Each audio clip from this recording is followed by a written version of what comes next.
And go live. Go live. We're doing something a little different. We're going live on my personal Facebook today. So 1,000, 2 1,000. So you're live on Lunch Conversations of Randy and Teddy. And those who have never met me, I am Teddy Burriss. I'm my cohort. Randy, can I call you my cohort in crime? No. Yeah, well, that works. Okay, it was Randy Wood. And our special guest today is Chase Law. And it's going to be a really fun conversation today.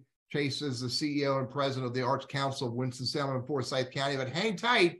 I need you to know who our sponsor is. Blackwell Captive Solutions is our sponsor.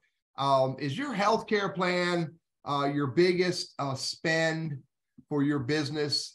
If so, Blackwell Captive Solutions wants to help you. They want to help you have more power over your plan, create greater transparency with your health plan.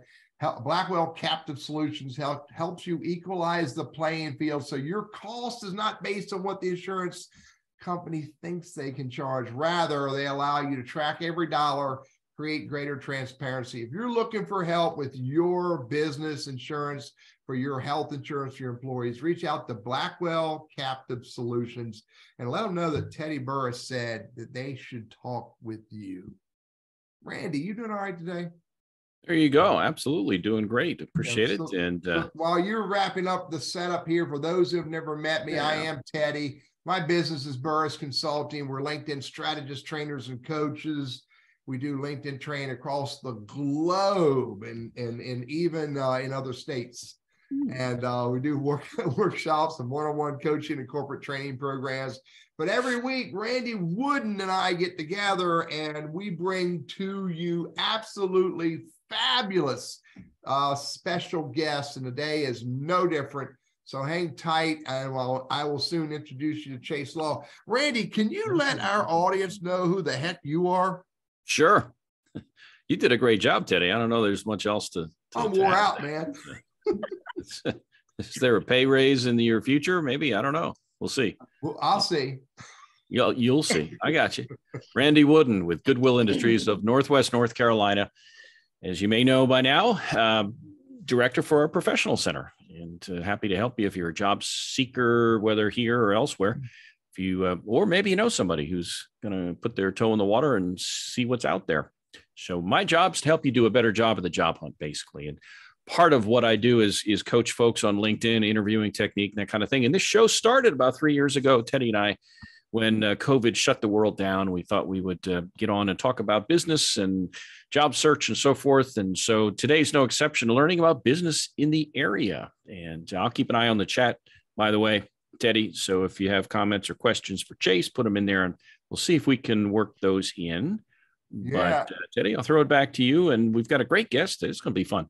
Yeah. And we need, we've got some new stuff happening. We are now going live to my personal Facebook account instead of to NC Wiseman.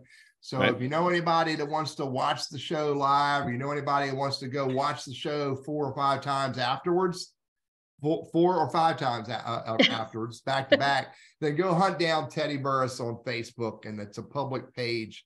And you can find our show there. So also got something new going on. We got to figure out, Randy. We got to find out who this Ricky Bobby is that's on here, because somebody is recording our show with some artificial intelligence tool, and I think they're broadcasting it somewhere else. So we have to figure out who that guy is. We'll figure that out later on. It's something, once you become global and syndicated across the globe, you're target for all kinds of people. So anyway, let's get focused on the conversation at hand. Chase Law, who is not a lawyer, according to earlier conversations, she is in fact the president and CEO of the Arts Council of Winston-Salem and Forsyth County. And she'll tell you the cool story behind the Arts Council in a few minutes. But Chase has been playing, my words, not hers, in this sandbox of the nonprofit art sector for a few years now. I think it's 2 times 11. And she loves what she does, and she'll explain that a little bit as well. Chase lives in her town of Winston-Salem, And again, she works in the arts and cultural sector, thriving. I like the way she uses words, she's used it in our conversations, helping the arts and cultural sectors thrive in our community. Chase, thank you for joining us today. Yes, thank you so much for having me. I'm thrilled to be here. Yeah, tell us a little bit more about Chase before we get started that I may have missed. Yes. Well, you're right. A little over 22 years as an arts administrator, but I have been in the arts my entire life since the first breath I took on this earth. So I'm the daughter of a musician and a visual artist, and was surrounded by the arts my entire life. I was an actor, singer, dancer. That was my first career. I lived in New York City, lived up there for about 7.5 years. Was there during 9/11. And while I did work as a professional actor, I was not in a place where I really wanted to be. It's a hard life, and I'm glad I did it. And it trained me for what I'm doing right now. But 9/11 sort of shifted my focus on my career, and I started to kind of be thoughtful about what's next for me, and knew I didn't want to get out of the arts, but what to do in the arts, because I was only trained to, become an actor in a different role every so often. So I started to research, and I just started to fall into sort of fundraising and philanthropy. And I thought, wow, I think I could ask for money. The worst thing they'll say is no. And, as an actor, I'm always used to getting rejections. So, it just means not right now, but it's been really, really rewarding. I mean, the first time that I asked for a gift, a pretty significant gift for an arts program, and got the yes, it felt amazing. And then to see the impact of the support on the arts sector and this program, I couldn't get enough of it. And cool so, and here we are. Yeah. And so Teddy, the why question has been covered. I want, if you don't mind, Randy, I'd like to ask her a question before you go with the why. Well, it's already been answered. So, I get you. Yeah. I can give you a little context if you would allow me to share a story that keeps me going every day, that really does keep me remembering my why. I was in Charlotte after I left New York City. We moved to Charlotte, and I was there for 18 years. And then I came here, started my fundraising career in the Northeast. But going to Charlotte, my first job there, I was the director of development for a small community school of the arts. And we were partnering, using some local artists, partnering with a local community program that was around drug rehabilitation. And while parents attended this rehabilitation program, their children attended a visual arts program. And I was able to get a significant grant from the National Endowment for the Arts to support it. The thing that resonates with me about this project is I've always told folks that while their parents were healing, the students and the children were healing as well through arts.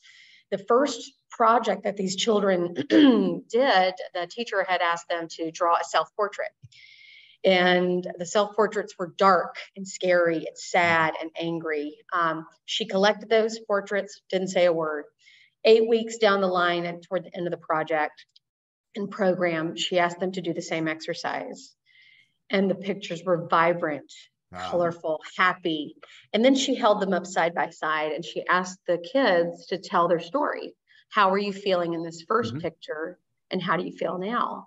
And they said, my first time drawing that, I was sad, I was scared. I didn't know if my mom or dad were going to come home. I didn't know if we'd have food on the table.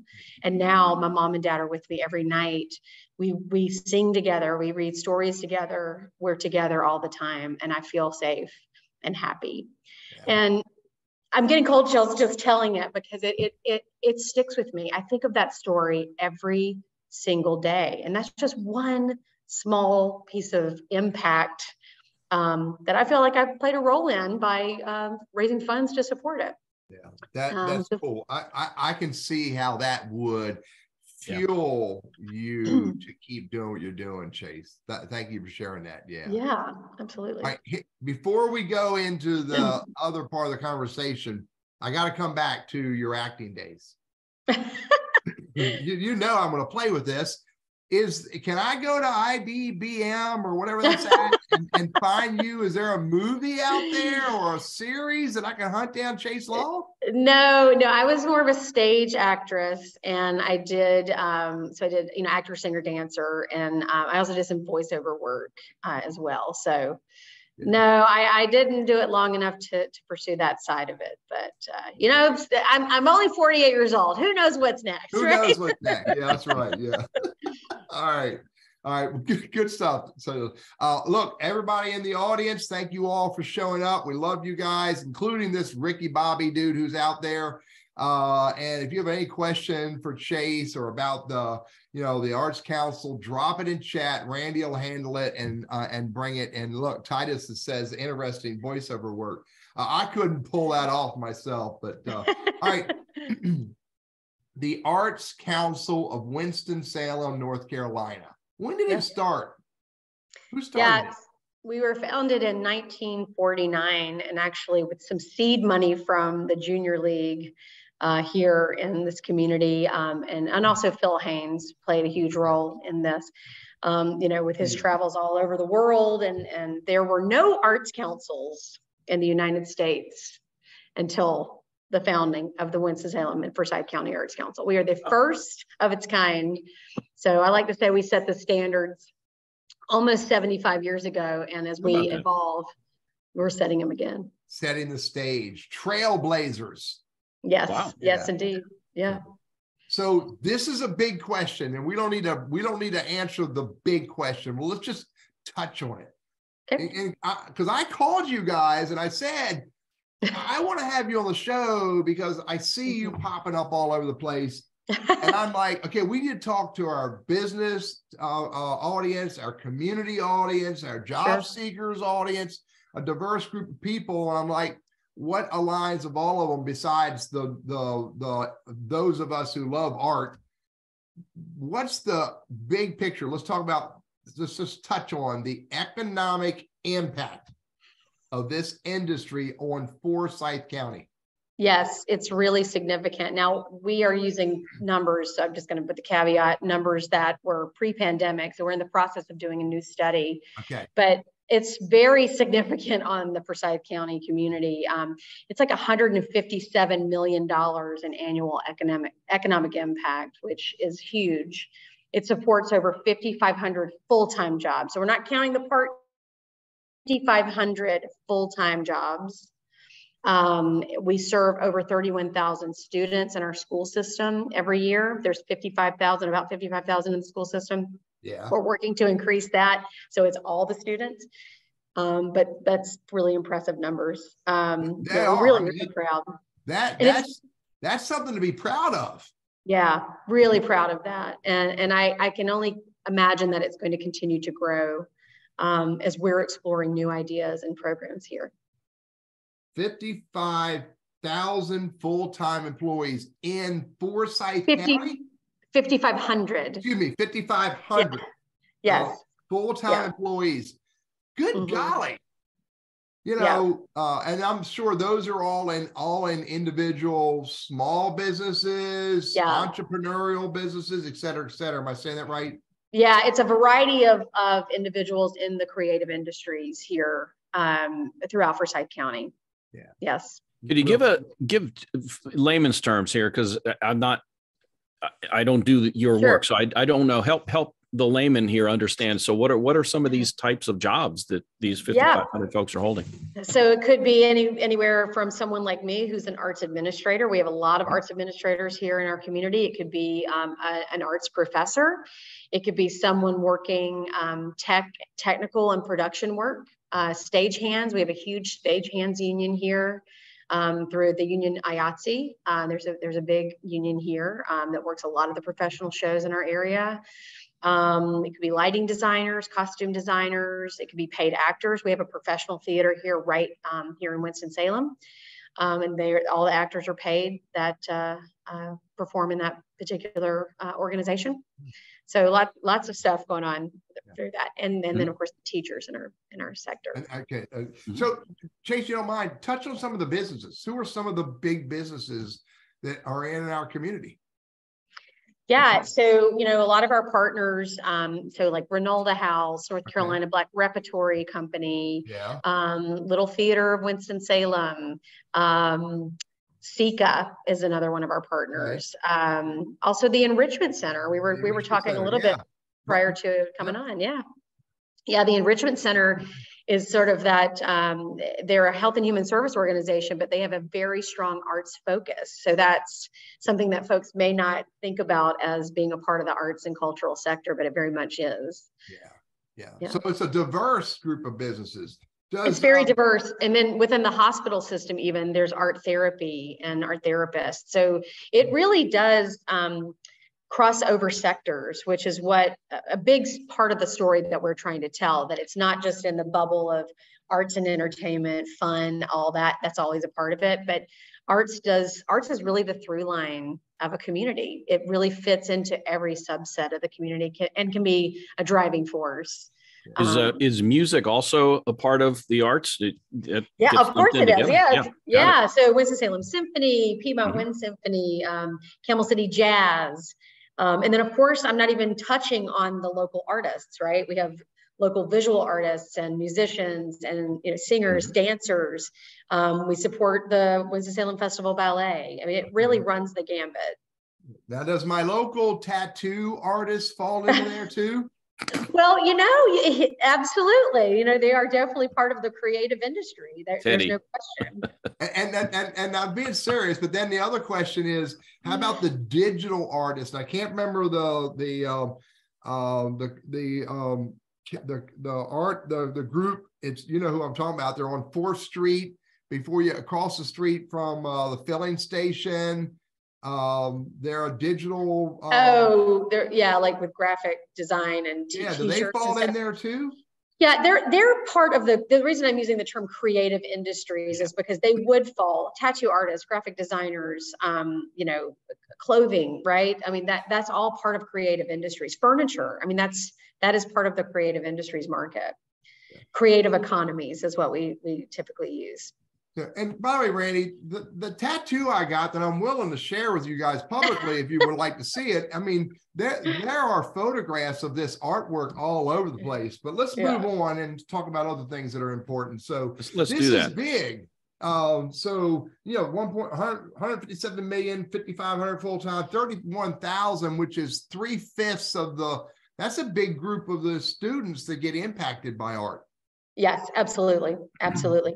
Yeah, we have a really strong partnership with the Winston-Salem Forsyth County School District, and we invest a little over $100,000 annually into the school system to bring in teaching artists that bring in special programs, some programs that fall in line with curriculum.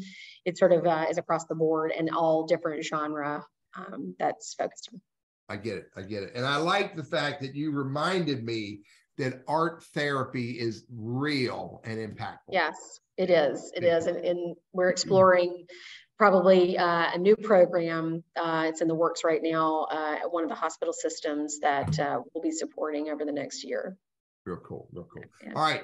So, hey, Teddy, we did have one question that Don had brought up. And again, whether this is real or a perception, whatever, but I'll just throw it out there and maybe you can see it too. But the idea being that a lot of the public programs are geared toward artists who are, I guess, higher skilled, maybe is that professional, the way to put it. But he says, hey, what programs do you have for a guy like Randy, who is, the refrigerator door artist, the stick figure guy? Are there training programs? Are there other programs? How do you help the average Joe or whatever, the average Don, the average Don with their artwork? Yeah, it's a great question. And, there's all levels. So there are some juried and there's some that we, will reach out to specific artists that we may know. But we just actually came off of a project last week that was, again, in partnership with the school system called the Spring Arts Extravaganza. And it featured art from students of all ages, K through 12, that typically wouldn't be featured in a regular juried show, if you will. And so it's a really special thing that the community at large gets to see. We had about 3,000 people come through our doors to see that show. It was up for a week. And so that may sort of dance around your question, but there are always opportunities for professional development and learning opportunities in our community. And we're actually exploring how we can bring more of that to the table for all levels of artists. And the Sawtooth, are they a partner? They are. They're actually a partner and a tenant here right on our campus. Oh, okay. So there you go, Don. I mean, that's where you can go learn. And by the way, Don, I want to get your first piece, man. When you produce that first refrigerator door piece, I want to talk about what's the word I use when I commission Don to create a piece for me. So we'll talk about that. So. $1.5 million in grants and awards allocated in fiscal 2022. Do I have that right? That is correct. That's a lot of money. Talk a little bit about what that's all about and how you manage it. And I think that was just from no, that's not the ARPA piece. We'll get to that in a minute. Talk a little bit about the grants and how you guys, manage that whole in and out. Yes, I'm sorry. I had a little disruption in my connection. That was not the ARPA piece. That's our regular annual funds that we were allocating. So yes, $1.5 million in grants, awards, and services. Really proud of that. That is an increase over the year prior, and especially coming out of the pandemic as we have been, it was much needed support. It supports anything from operational support for about 13 of our partners. It supports artist support grants. It supports annual event sponsorship grants, so sponsorships of like exhibitions and smaller programs. We provide fiscal agency support. So we work with several local artists that can use us that do not have a 501c3, but they can go out and instead of getting investors, they get donors, and the donors can give a gift to us, and then we can directly restrict those funds to go right to that project. We're continuing to explore, how can we grow these grants? Since I've gotten here, I've been here a little over 2 years. Our annual fund has exceeded goal significantly. Really happy to see that happen. I want to continue to see that upward trajectory because the more we raise, the more we can put out in the community. The more you can help. That's right. That's great. I wonder too, we read in the papers about the inflation and the cost of everything going up, and do you find that we'll call discretionary dollars used towards supporting the arts? Has that impacted your ability to fundraise, or are you seeing kind of it still trending in a great way? What are some challenges you're running into with this? Yeah. Well, the pandemic itself presented a huge challenge. I mean, earned revenue was hit really hard through that. This community, just Forsyth County alone, lost between $20 and $25 million in revenues during the pandemic. Some of that is contributed, but I would say overall that folks here, the organizations and artists, they did a really great job of keeping their contributors apprised of what they were doing and how they were shifting. And so some of their donations dropped, but not too badly. We saw a drop here, but at the end of the day, we had to go back out into the community and talk about the importance of the arts and why they needed to continue to support not only Arts Council, but the arts and cultural sector at large, because it takes sort of both gifts to really make it thrive and grow. Right. And so I think retelling the story of our relevancy, retelling the story of the relevancy of the arts in this community. I mean, we're known as a city of arts and innovation, right? So what does that mean? And so, it's the way that we've had to talk about ourselves and the arts here is making sure people realize that the arts are not just for dessert, right? They're necessary, and here's why. And that matters. When you're out there talking about your mission, talking about why the funds are necessary, people are listening. And, we're being transparent about what we're doing and our operations. And that transparency has been really well received. And I think as a result, folks have invested more. Yeah. So we want to continue to see that go up. So if we are going to collectively refer to ourselves as a city of arts and innovation, we have to walk the walk and support it. Yes, indeed. Yeah. I'm with you. So go back to the $1.5 million in grants and awards allocated. Sure. Chase, give me an example or two of some stuff that maybe our audience of 13,000 people could possibly see or have seen. Sure. Well, the biggest thing that I think that I'd want to highlight is around our artist support grants, right? And those aren't huge grants, but they're super impactful because artists aren't often paid what they're worth. And so one of the things that we're really fighting for is to ensure we get the funds in so we can pay the artists for their job. This is their job. Yeah. And so we can either pay for it through a sponsorship or partially through a grant. And so with some of the grants that we've provided this past year, there's 2 artists in particular that come to mind. And in order for them to actually do their craft and hone their craft and present their art to the world, they need supplies, they need materials. And we had one artist in particular who had to borrow, she was a costume designer, clothing designer, and she had to borrow sewing machines or had to go to a place where they have sewing machines for, for the public to use, and they were not always available. And so being able to give a grant for her to purchase her own equipment she came back to us, this was like a game changer. I could do this, I can knock things out, I could get this really great. I mean, it's just as simple as a sewing machine, but that helps her create the product for her livelihood. And it's like a new day for her now. A year later, here we are. I saw her the other day and she is like, it's like she is empowered in a way that I haven't seen her like that in a while. So it was really, was really impactful. And this was just a small little piece that we could support. But even a muralist, a mural on the side of a wall or in a neighborhood, at a school, it's, paying an artist $15,000 to $25,000 to do that when folks are like, wow, sticker shock. But, it takes 8 to 12 weeks to do a mural. It's there's some danger if it's high up. They have to be on scaffolding or a cherry picker. There's a lot of material that goes into it, a lot of planning. It's not just, slapping the paint up on the wall. It takes time, as you can see, the intricacy of this mural behind me. Yeah. It takes time. And just like any one of us doing our day to day, we're hopefully getting paid for it. and as you said, artists often, especially in the early days, do not get paid anywhere near what their time, their passion, their skill should demand. That's right.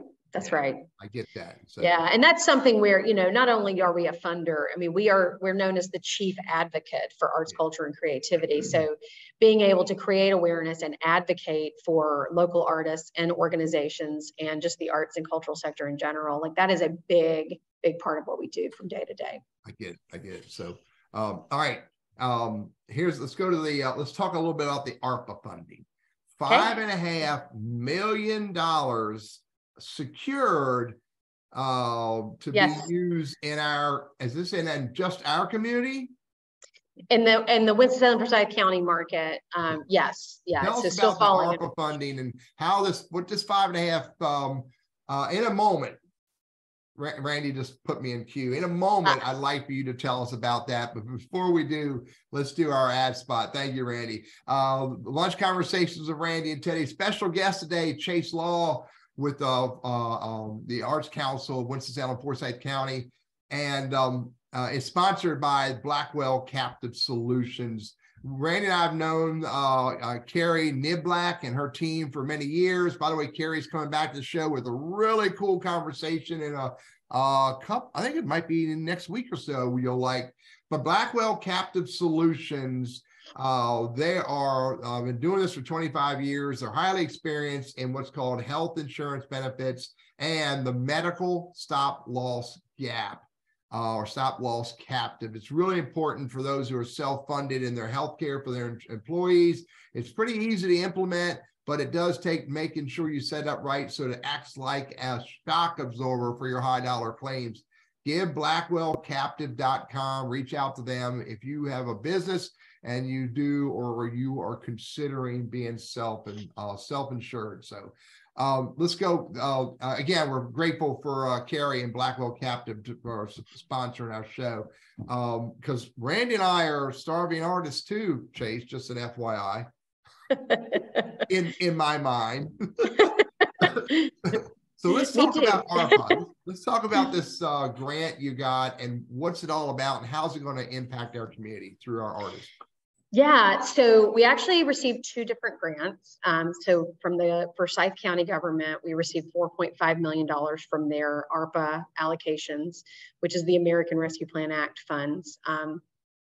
Those funds are going to be used for 3 buckets. And so one is for the revitalization of our arts and cultural sector. So it'll support organizations that we have worked with in the past, maybe some new organizations. It supports individual artists as well.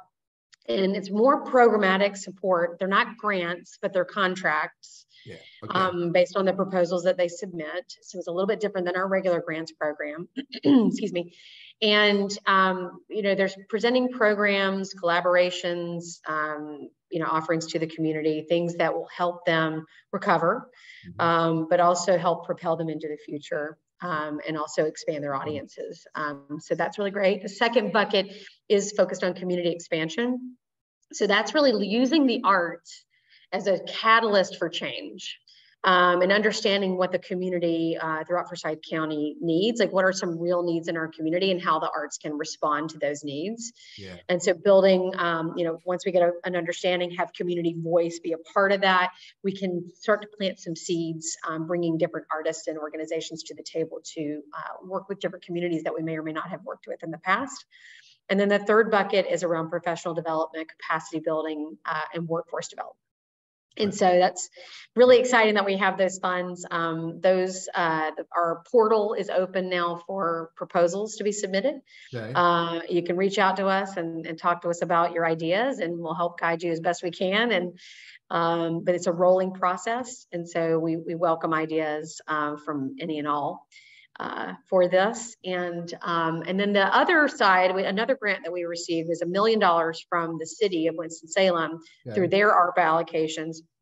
And they have a transformational grant program that was funded by this ARPA money. And so we were able to apply for that with other partners, and we're collaborating with the Keenan Institute for the Arts at UNCSA, United Health Centers, and the city and the county public health department on a national project called One Nation, One Project. There's no place like home.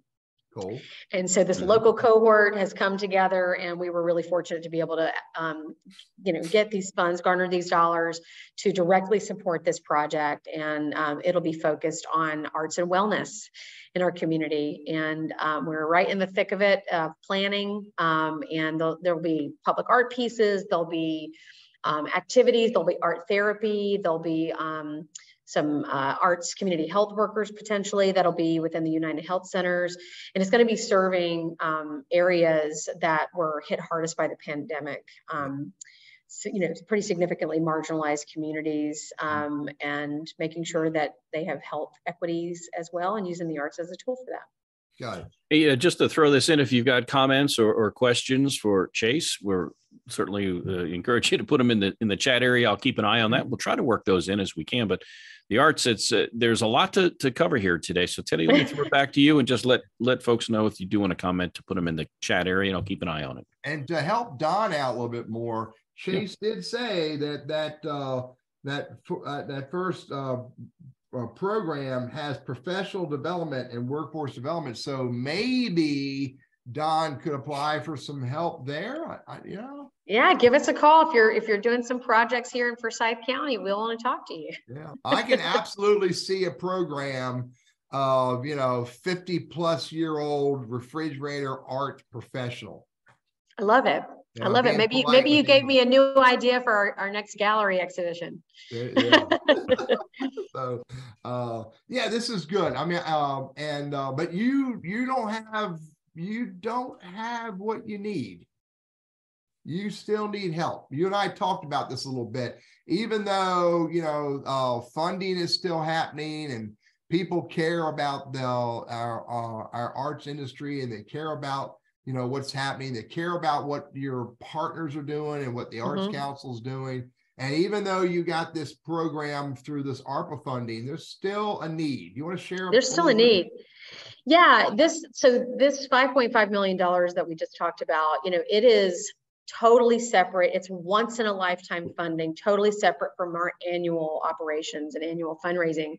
And so we don't want the community to be confused between the two, right? We have all these funds available, and so we can just let the Arts Council roll. Well, we're still going to be doing our annual grants and hopefully growing those annual grants. And so we definitely need to keep those separate. So there's definitely still a need for us to go out, raise dollars.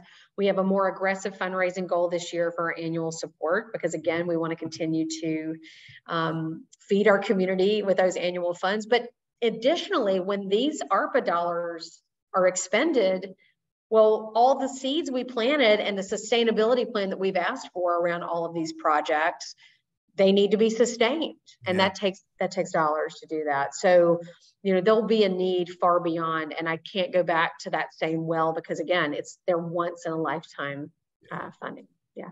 So so you get support that creates opportunities that need more support. Yes. Absolutely. So your campus, I've used that term before in regards to the Arts Council, and you've used it. It's downtown Winston-Salem. You almost can't miss it unless you're not looking. Talk about what your campus is all about, and then let's talk a little bit about who uses it. Okay.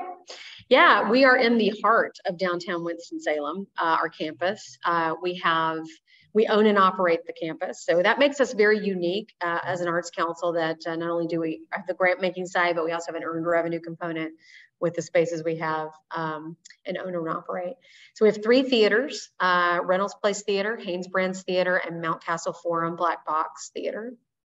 We have 2 art galleries in this space. We also have Sawtooth School for Visual Art, and we own their space, and they are a tenant and also a funded partner. So it's pretty big. It's right here on Spruce Street. I'm looking right out here at the traffic going by.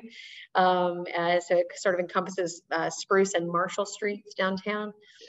We also have an extension facility that is up the street in the old Winston-Salem Journal building, and we own that as well.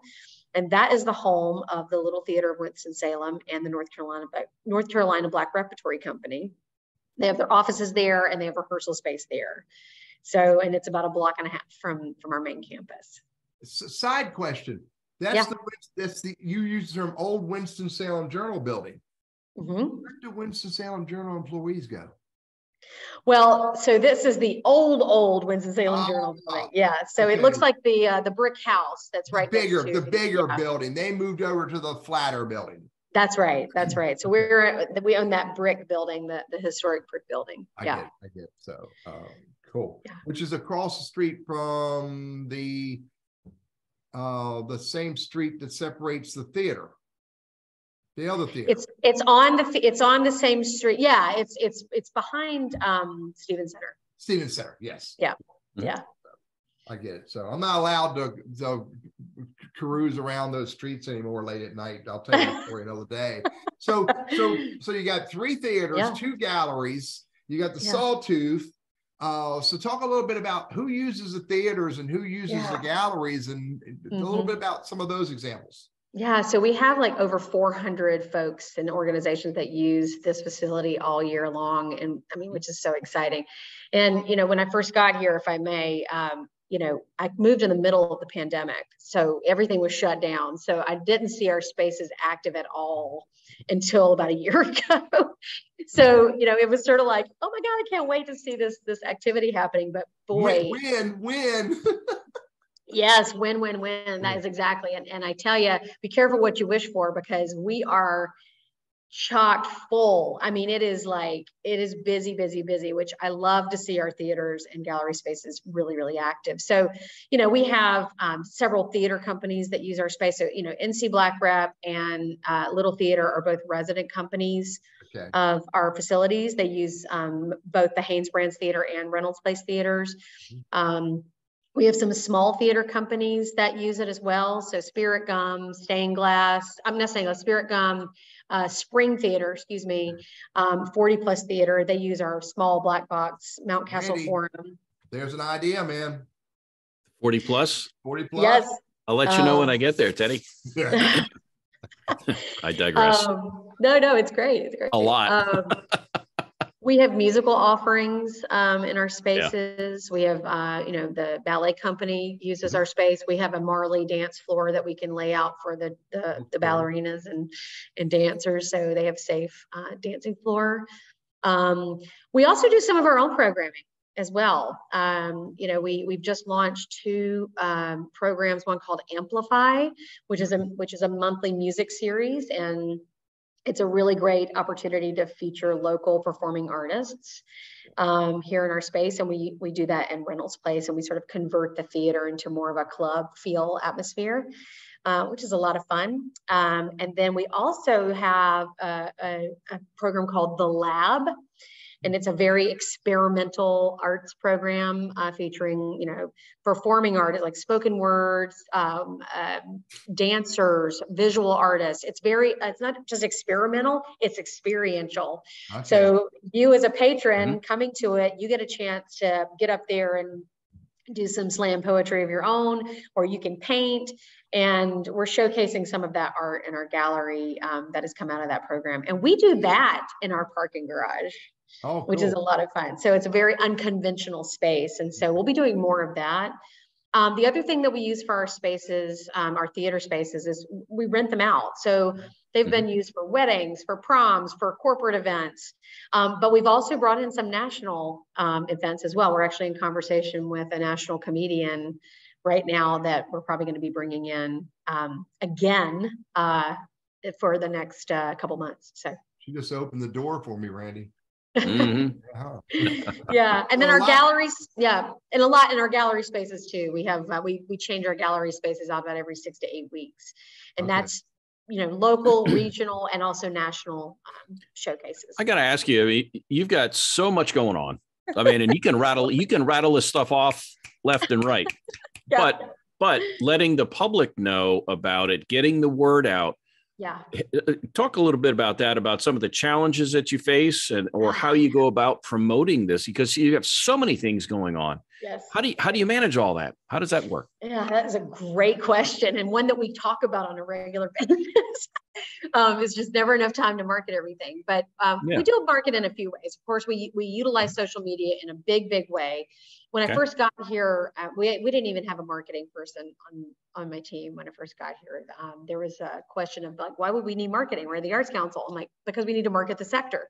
So that was the first thing I did, was bring a marketing person onto the team. And so we've really ramped up our social media outlets, like all social media outlets. We work closely with the newspaper, although that's been sort of an interesting media outlet here lately. As we know, it's evolving. Yep. We also have a community calendar called cityofthearts.com. And that is sort of your one-stop shop calendar where you can see everything that's happening in the cultural sector. And that right now it's sort of a block calendar. We're about to upgrade that, so it's really dynamic, that it'll have videos, blogs, articles, and the community calendar. So stay tuned for that. That's going to probably be happening later in the fall. So we're excited to have that become a lot more dynamic than it is. Yeah, a lot of work, and I know one of the ladies that helps you make all this happen, and she's on freaking stop. Yes. And I do things like this to promote it as well. Show up for 10,000 people right now, and then however many people are watching it on now on my personal Facebook. Let's see how that happens. And it might just be my mother. So the facility is really the campus is really active and creating opportunities for lots of artists in lots of spaces. So all right, so you got a big milestone in front of you for next year, not for you personally, please, but for the Arts Council. Talk about you know, what some ideas? Can you give us a little insights of what your 75th anniversary is going to look like next August? Yes, next August, 75 years, which is just hard to believe and very exciting. So we are in the process of sort of pulling all the stuff out of my head and out of our board's head of what we want to do. But from a high level, of course, we want it to be a year of celebration, right? We want to kick it off with a big birthday bash and sort of had pockets of celebration all over Winston-Salem and Forsyth County, celebrating this 75 years of the City of Arts and Innovation and Winston-Salem Arts Council. We do plan to have some pretty aggressive fundraising opportunities. I don't want to announce the goal just yet. We're still planning that out, but you know, some of the funds, it'll be significantly more than we raise on an annual basis. And, you know, it could support anything from, you know, growing our annual fund to building up our endowment. So there's longevity there, creating funds that would be supporting seed money for new ideas. A lot of these funds, it's coming at the right time because we'll be wrapping up our ARPA dollars and going into the future. So by raising more funds, this is going to seed those ideas that I talked about and feed the programs that we had supported through ARPA. So that's really great. And then there'll be some capital improvement dollars that we raise as well. Got it. Randy, do you have an endowment fund? Let me check with my financial planner on that one, Teddy. I do, man. I just saw my endowment fund. It's a piggy bank on my dresser that says Harley Fund. And I picked it up and then shook it, and I think there's 2 pennies in there. I got a change drawer if that matters. And yeah, I also just wonder, you know, you've rattled off a whole lot of resources, grants and the funding from the city of Winston and so forth. So the average Joe, a guy like me that says, hey, you know what? I may not be the greatest artist going, but I really dig what you guys do. Maybe I've got a brother or cousin or whatever that's really benefited from it. How could I get involved, either monetarily or maybe with time, or who do I talk to? How do I get plugged in if I'd like to learn more? Yeah, so you can always reach out to me at claw at intothearts.org. But you can reach out to any one of our team members. You know, we have a Chief Development Officer, Garrett Bean. He's managing all of our fund development efforts. You can also go to our website, intothearts.org. There's a lot on there about our history, who we fund, what we do, why we're relevant, but also ways to give. You know, the other thing that if you're interested in volunteering for our organization or another organization, you know, we're happy to guide you down that right path. So if you have an interest in theater, you know, we can, you know, I'm using that as an example, but we could point you to the different theater companies. We have 8 theater companies here in Winston-Salem. So, and Forsyth County. So, yeah, it's a lot. So if you want to get involved with a theater company, we can definitely point you in the right direction, but in any direction throughout the sector that we can have, you know, we can connect you. We can be a connector in that capacity. And I use the word consumer a lot, Chase. Yep. And I think that absolutely serving the arts district, the arts industry, with, you know, funding support is powerful and important. Serving the arts industry in the triad with sweat and labor, and maybe not so sweat, but labor, participating in activities where I can help as a volunteer or whatever is important. But I also think that what's very important is to not ignore the individual artist. Absolutely. And support them and pay attention to these individual artists, whether they are, you know, graphical artists, whether they're, you know, what's the word I'm looking for? Dancers, musicians, whatever. You know, I'll never forget. There's a singer, and her name just escaped me. And I know her mama. Randy knows her mama. But while she was in Winston-Salem, I did my best to show up at her events.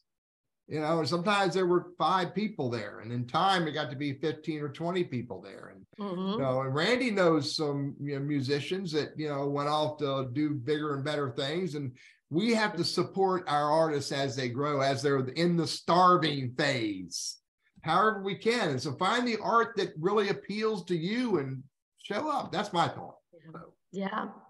For sure. I mean, that is so important to us, and that we're ramping up those efforts quite a bit. And we have an artist directory. So if we have opportunities for artists, we can share those with the artist collective here in the community. We encourage artists to reach out to us so we can provide, not only funding, but, point them in the right direction as well. Plus, we also want to market our artists. We want to make sure people are aware that there are some great local artists here, and they're really doing some incredible work, very innovative work. And so creating awareness and advocacy around that is a real focus. And what's really cool for me is the diversity of the art. I know a lady, and you may know who I'm talking about. Her artwork is, she makes custom rugs. She paints custom rugs. Yeah. And I'm like, that's wild. But she loves this work. And, that's one of the, and I'm being a little, I don't need to be satirical about the tattoo artists, but some of these guys and ladies are just absolutely phenomenal with the artwork they come up with. Is there another style of art that some people may not even know about that you can think of, Chase? Gosh, probably. Yeah. There are artists out there that we haven't even identified. There's glass artists, there's woodworkers, of course, there's paint, visual art, from the small scale to mural size. And then there's creative writers, there are playwriters, right? And so we've got to support that too. There are folks that are writing a play and they want to mount the show or do a staged reading, and then that includes actors as well. So, it really is a big universe when it comes to the arts and creative industries.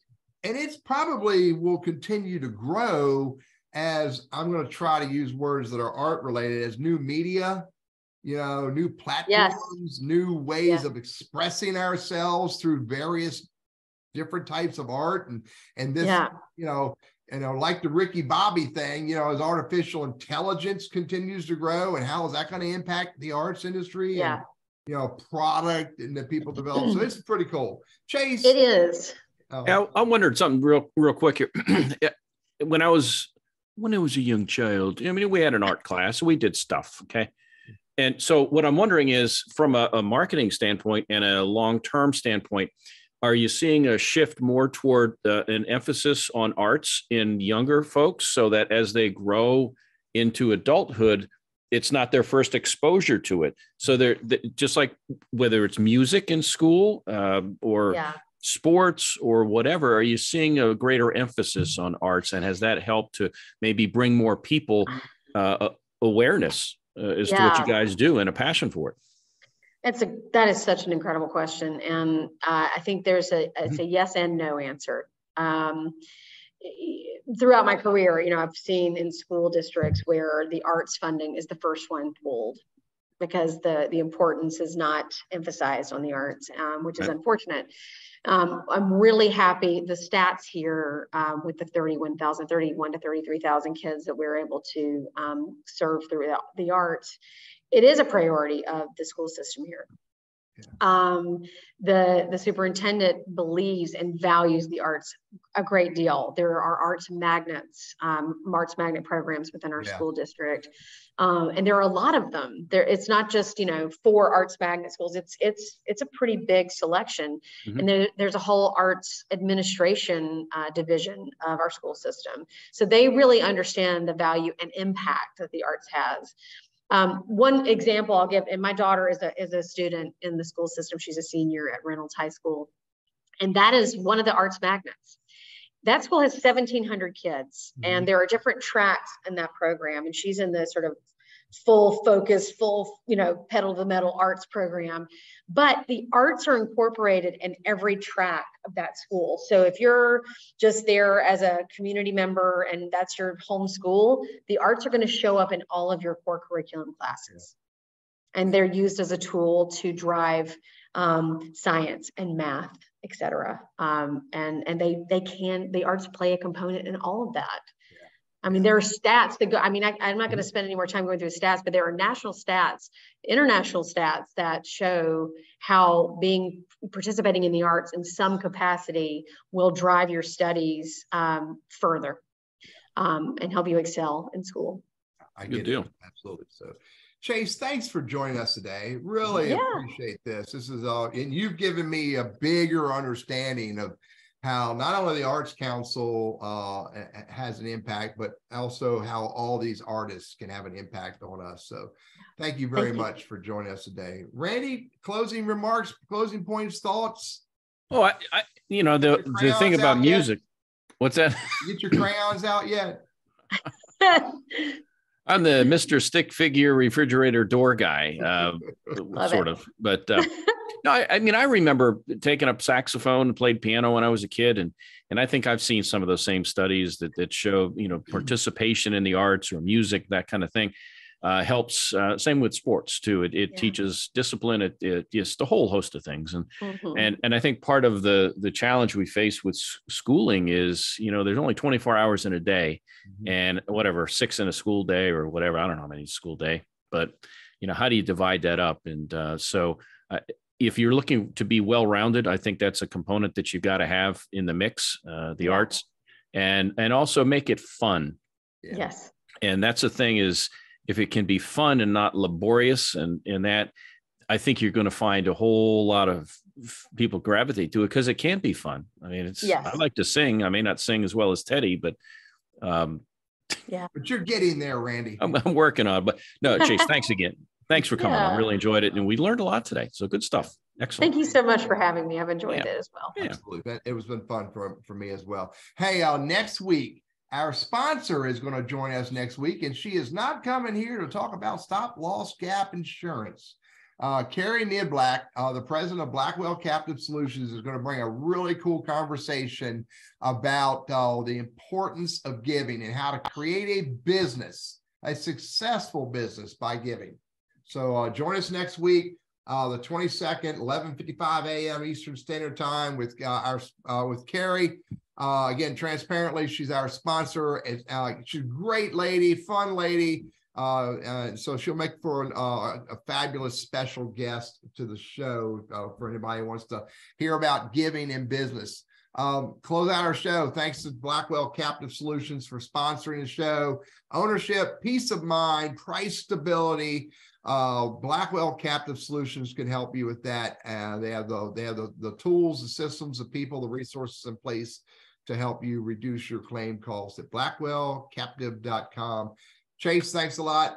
To our audience, thank you all for showing up, however and wherever you showed up. And Randy, I'll see you next week, buddy. All right. Lunch is on you, Teddy. See you. Bye. Bye-bye.